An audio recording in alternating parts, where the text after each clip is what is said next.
straight back under the plug. But it's just a problem with something. I would have Nifty help me. Oh. You doubling it? Where's Lee? Yeah. Lee, what do you want to do? Let's go for that way. That's what's happening now. No, I want to take it. No, I'm saying go back to the airport. No, I don't think it's up in the Only reason I had to do is I wanted to get the guys out of the airport. I just want to take that. I want to get the case. You know that leather strap that goes underneath the airplane? I want everybody out.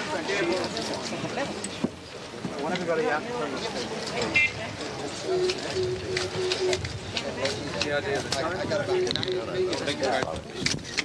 Too bad we can't, but it's a shame.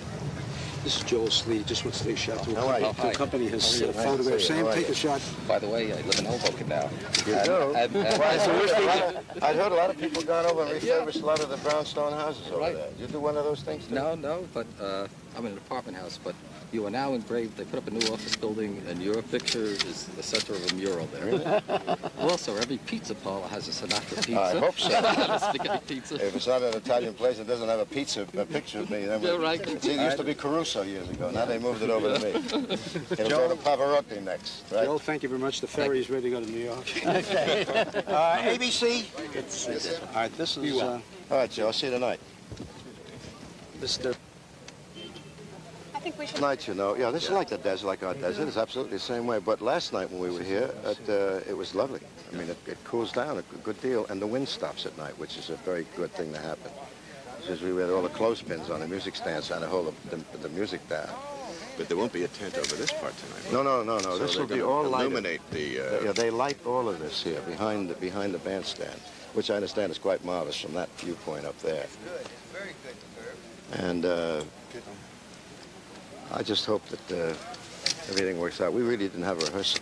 Yeah, but you arrested Mr. Sinatra is the meeting you had with President Sadat yesterday. Tell me about it. I had, well, I can't tell you all of it, but I had the most interesting time, and I've been an admirer of the president's for a long time.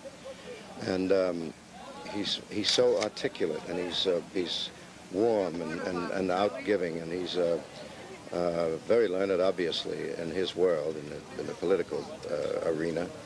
And he's kind, and he's quite a marvelous man. We discussed several items about his country here, and he's very appreciative of the fact that America has helped him a great deal, and he mentioned that, I mean, he reiterated it many times last night, and talked about how pleased he was that our Navy came in and cleaned out the Suez Canal when it did, and as rapidly as it did, and they did do a hell of a job with it.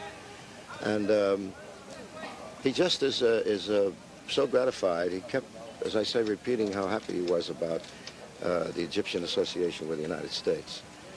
And he's a man of peace. There's no doubt about that in my mind.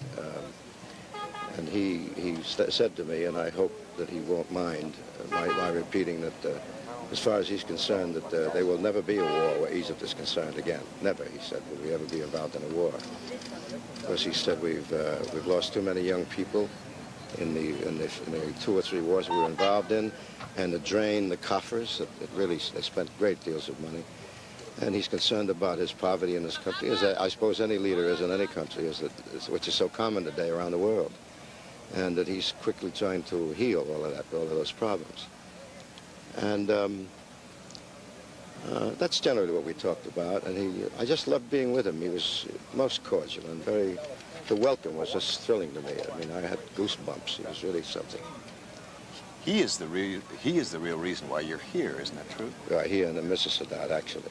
Tell me about that. Tell me about your relationship You mean with Mrs. Sadat. well, it came through correspondence, obviously. And then the committee, of course, the American people who were on the committee and I met in New York, and we discussed the ramifications of what it would take to do it, and so on and so forth. And finally, they worked everything out. So I carry an orchestra of my own. This happens to be a band from London, so we flew them down here to do the charity thing. And they were pleased with that, of course, because I feel that if you're going to do something of this kind anywhere, the net is important if you're doing it for some. So I feel that that's important to do. If you can make a contribution of that kind, you make it, which I've tried to do in each case, wherever it happens to be. We bring an orchestra from somewhere. This is the first time in Egypt, isn't it? Oh, yes, first time for me. And I don't know whether any of these men have been here before, but I've been in the Middle East before. I've worked in for Empress Farah at Iran before they overthrew the government, for blind children's organization. And of course in London I've done many of those things, also for kids mostly. And also in Israel, in Jerusalem and Tel Aviv. I've done several concerts over there. So I've gotten to know the Middle East quite well now. You seem to be a personal embodiment of the peace initiative, doing something in Israel for children and doing something here in Egypt. Well, I wish I could do something. I mean, really know that I'm doing something, because I think it's about time that they've achieved the peace here, because it's sad. Well, any wars, any situation, even including the Irish problem and the North Yemen and South Yemen, any of those things are very sad. But I have a feeling that this great man here in this country will or probably is already laying a cornerstone for peace involving all of the Arabic nations in this area, which of course includes the nation of Israel. I'm certain he's doing it now. Let me shift gears to another subject. How does it feel to be singing with the Great Pyramid and the Sphinx as a backdrop?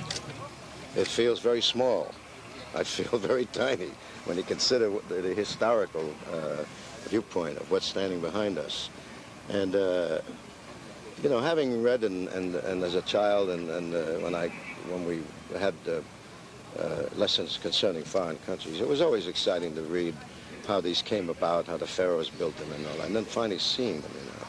And I have to say that on behalf of my wife, Barbara's eyes are like saucers. They're that big. She couldn't wait till she got here. Because she said as a little girl she dreamed about the Nile and so on and so forth.